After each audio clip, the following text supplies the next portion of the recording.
Atapendeza kila siku ili apate chaku Mbo nagize mariage na Bidondine 8. Ubu ndiko muri preparation na ya Bidondine 9. Bademu taka demu akisusu na akwe mzuri mujandikishe hii kanzu ni yenu mwatakuwa mzuri ndo mwatavala ikanzu achaba Bidondine 9. Ichambere ndakundi igisusu ingidi igisusu icha kabiri ndakundi visage cha gatatu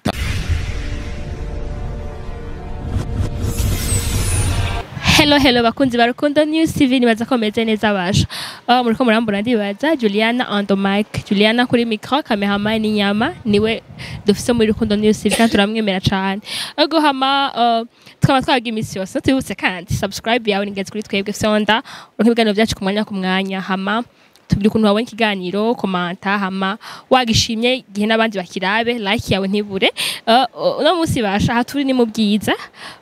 Murabizi ko Bidondine nashaka mu muzi ngese ndibaza kubera ko nta utamuzi akunda kuvuga cyane no muri rimvyi mukomezeni n'ibindi byinshi. Aha turi rero sasa ni ahantu bakotesha ibintu by'amakanzu by'abageni tukamoye Bidondine murazi ko yamagira imanza zidahera kandi akaba yarutse kugira urubanza mu minsi heze ariko tukatumubona kandi mu makanzu guys mwibaza ko yaje ngakora ikiyo baje kota indi urushungi canke yaje kuhagira kandi tuzi ko yagize urubanza mu ndwi heze.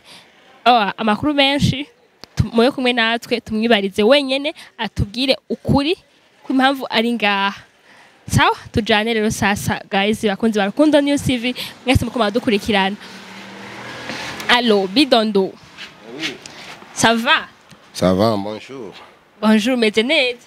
Meze neza sha bebe. Pako jasho sana. Unajipepea?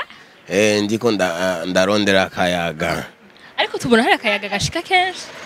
Nanje ncandongera gato. Ngira niko wambaye ivyo bipira. Ngira niko wambaye urupira kandi ubona hari muzuba. Ni system. Iyi ni style urabona ko ni training complete ndayambuye ncanda na haribisha style. Bashaka kwambara ipantaro gusa hama bashaka ko triko hejuru. Oya, iyi ni training complete foke abantu bayibona. Training yo mu mvura ariko. Kamvura katapiga mamida kidogo. Ego hama Bidondine tutashite kure. Ahantu turi mu vy'amakanzu. Anko y'abagore ku rubanza kweri kuri ngaha kwanza ico ni cambere tuzi ko erotse ku rubanza mu ndwi heze muri indwi nyene heze atani iminsi myinshi irashika urukora iki ngaha. Mbo aha kenshi ngiye kurongora nibuka kurongora Bidondine 8. Mbo ubu ndiko ndarondera indi kanzu indi style ya Bidondine 9. Nakuyaga hapa kwa mama salon la Benediction shop. Ndakunda gukodinga amakanzu yo kurongora Bidondine nono ni kanzu za bien. Bisigura ko iyo ushaka mariage na Bidondine kuva kuwa mbere hose ushaka kuicenda waje gutora amakanzu ngaha. Bananifanya nisha kuakilia. Wanakupatia kwa bure. Wananipunguzia Benediction kanzu ya 150 na ichukua hata kusa 30 ama kusa 1000. Si anafanya beni nisha kuakilia naoa sana. Nipe chance. Yani unaoa jusha kuakilia makanzu. Ukiwaona kuakilia bana kwa wanakupunguzia wanakuwa Benediction. Ego cyane. Bidondine tukiri ngaho nyene rero sasa ahubwo zayesije dushaka kubaza ko cyane. Turazi ko muri misi heze Bidondine tawo amafoto yiwe agira mariage. Sina amafoto gusa twabonye ngo ni best no wagize mariage na Bidondine 8. Siko none? Mbo nagize mariage na Bidondine 8. Ubu ndiko muri preparation na ya Bidondine 9. Ndashaka kumenya impamvu Bidondine agumaze n'abagore benshi. Kanzu itakwenea ngekwa Bidondine 9 me aitakwenea Bidondine 9 ni prepare namaze kumutegura. Atani kwezi kurahera uzanye witi.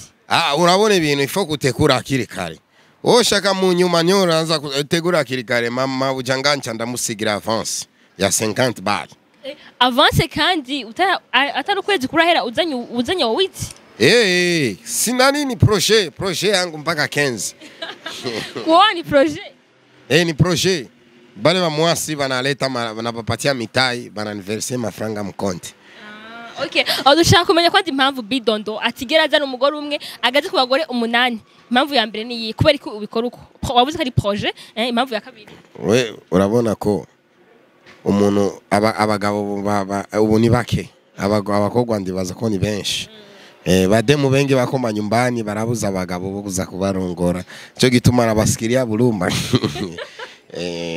usigura ko ujya mukobwa uretse kuzana bamumviye akagonga gusa kubera abakobwa bari benshi mu gihugu cacu vraiment ni benshi foke tubagabanye umugabo umwe bisha semeka mwanaume mmoja atakuwa na wawili hata 15 bisha semeka wapi hao ni kama wanaume tunakuwa badogo watu wote ni bamalaya makabare maskotise mawapi bamalaya banakuwa bengi sasa kusema bamalaya bapunguke sifo tubaoweowe bakuye bafanye mabiashara sasa kama tubaoi batakuwa badada yetu wote wanaharibika mako wanaenda kutinga kumakwe ego hama turabizi ko Bidondo usanzwe bizi sida ni kurongora usani nawe wazanye ufise sida na oya imbere ko turongorana turapima twese ego hama turabizi ko iyo umuntu agize mariage n'umugore wa mbere azanye wa kabiri usanga nyene famille donc abagore babiri bahuza Ayi wayikunze sawa turagera ko mu mwanya 50 ariko nza ba 30 bongo mama tawapatia saa 30 kwa hii acha niache avance ya 50 ego hama Bidondo ni siku mbili juu ifo ilale kwangu kesho kama ni samedi ndo inakuwa siku ya mariage vendredi na lala nayo samedi ndo nafanya mariage takuachia avance ya 50 ego hama Bidondo turabizi ko iyo umuntu aza umugore wa mbere akazana wa kabiri bagiye abagore bari bigira bahuza kubera usanga hariho kajarusi bigenda gute abagore umwe babiri batatu bane bose bashiri bazima kwanza na jarusi bashobora gufita kuko bose umuntu waraje araziko arabandi sivyo wa mbere ntigera umva ati mugabo wanje au washazoea mazingira oya bashazoea mazingira ni kama kawaida wa kwanza ni wa kwanza wa pili ni wa pili mpaka wa 10 atakuwa wa 10 wanaheshimiana wanawake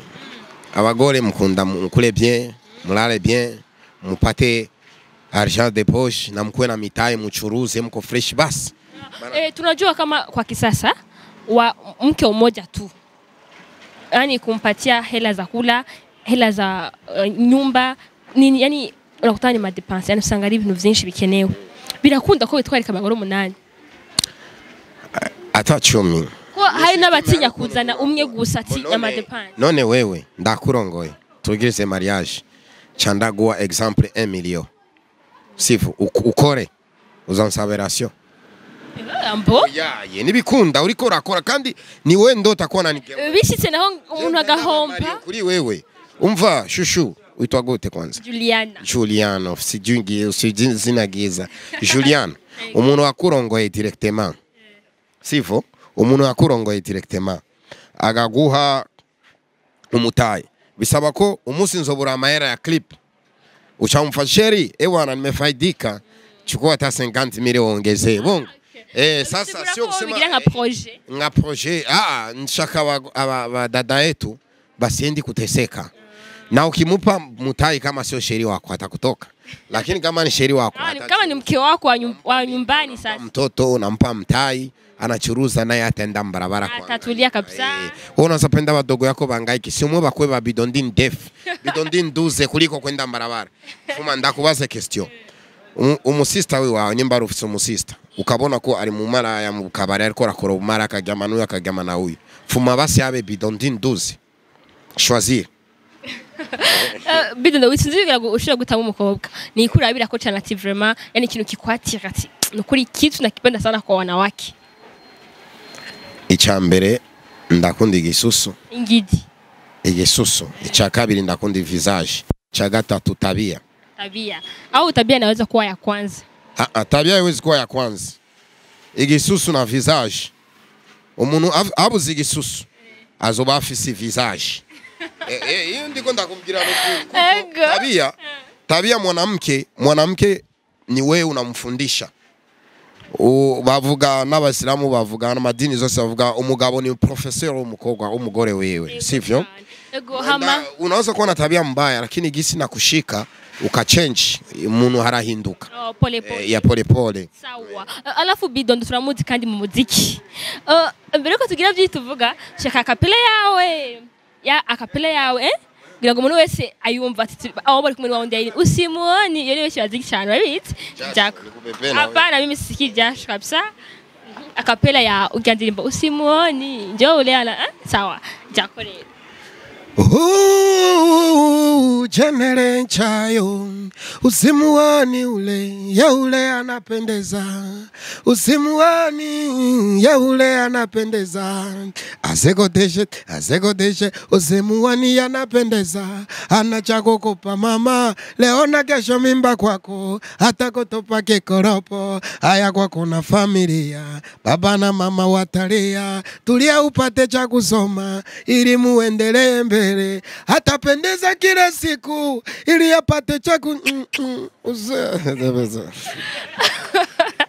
Okay, merci beaucoup Bidondo. Ego hama tukiri ngaho nyene Bidondo twamuzi ko yahora aririmba cyane mu minsi heze ariko mu nyuma hava arazima aja mu bya comedy. Kubera ko vyagenze kuno uko. Urabona mbo comedy naronse contrat n'umuririmbyi umustar bamwita Kiss Down. Mbo yarambwiye Bidondo urazi gukina comedy.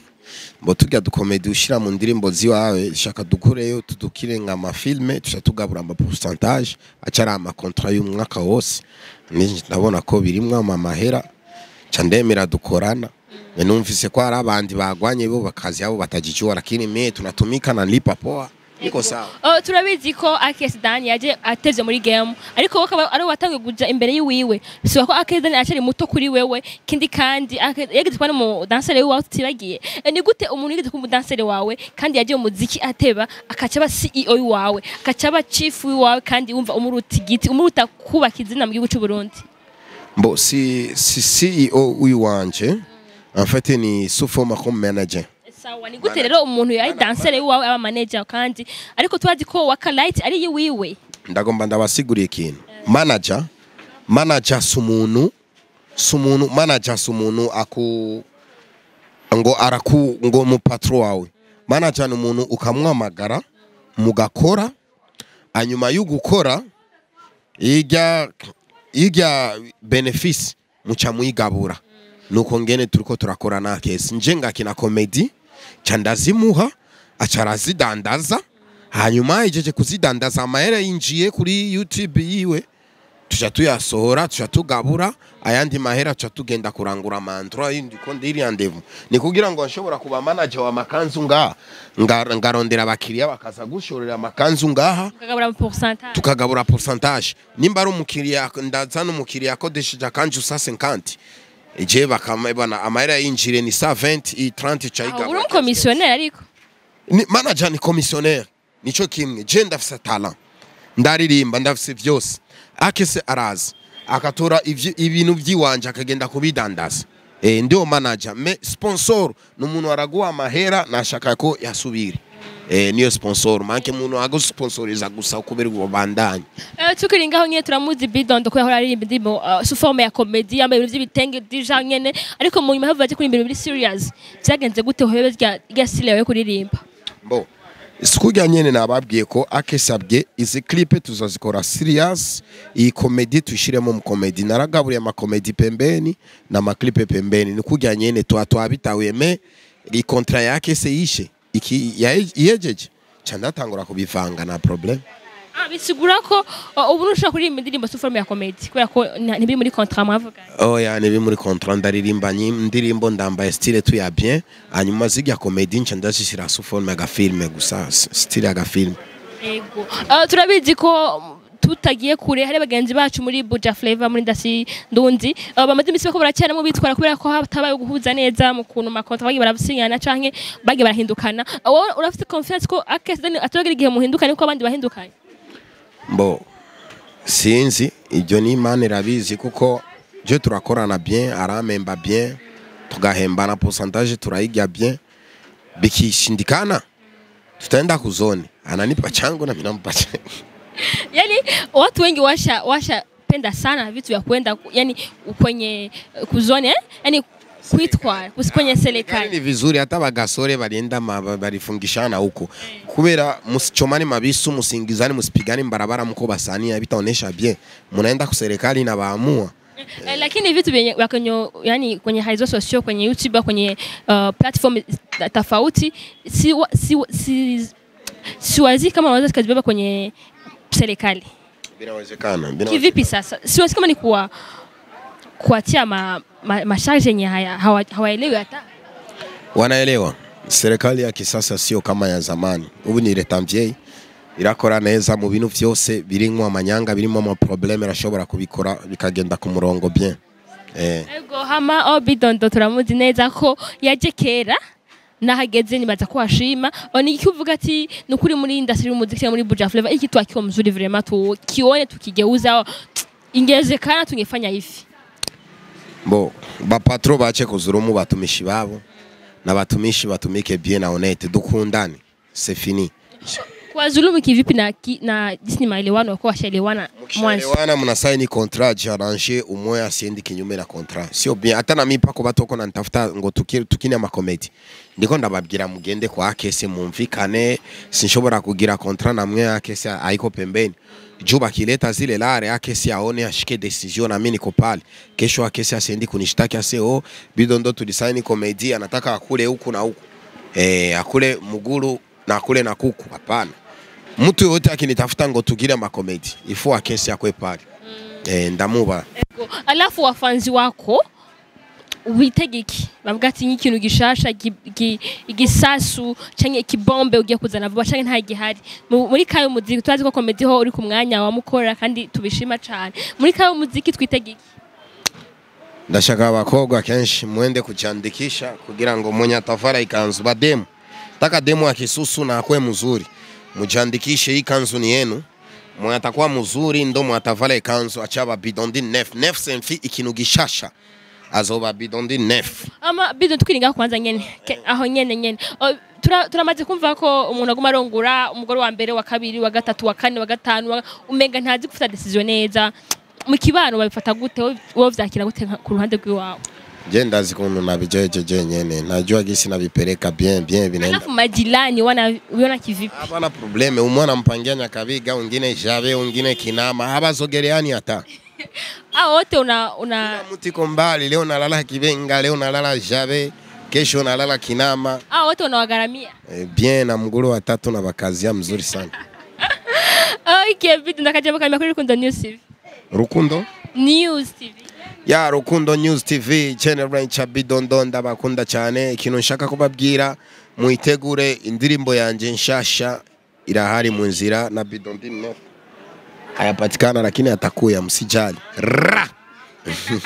Okay, merci beaucoup bakunzi ba Rukundo News TV kuri micro bari kumwe na Juliana Kamehama ni nyama yari Bidondo mwambyumvise byinshi yavuze ko wane kurongora nta kibazo yimutwara adushika ku bagore 15 canka barenzi ko afite yiwe kindi kandi azaye umugore amwa Emilio mutahe akaba avuga ati cyara ngaho uzuranzanira yani nkene yamahera kwa Emilio mutahe sigura ko inyungu neroza kuyibona siko none abigira nka projet nabigira nk'ubuhimbiri baje hari abantu bakunda gutanga amara mu mashira hamwe bakahabara weho umugore katimuha n'umwana urumva ko kiyubwenge baje ego turashika commentaire yawe rero sasa ukuntu wabaye ikiganiro komanta twandikire dukere cyangwa duhanure bari kuntu batubonye cyangwa akaja mugira Bidondo basha uturi kumwe nga turabakunda gose twibutse kandi basha subscribe yawe sondako like comment na share nyinshi abandi bari babone igeno twakoranye na Bidondo mbe irize ni gute uvuze iri zina yakunda kuyita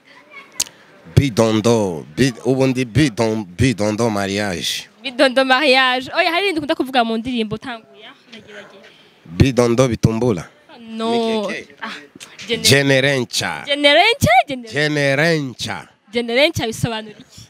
Ni zina ya famille Chanza General Chanza uko mu famille bakunda kunita General General Chanza wachi wita Generencha Generencha okay merci beaucoup sasa ciao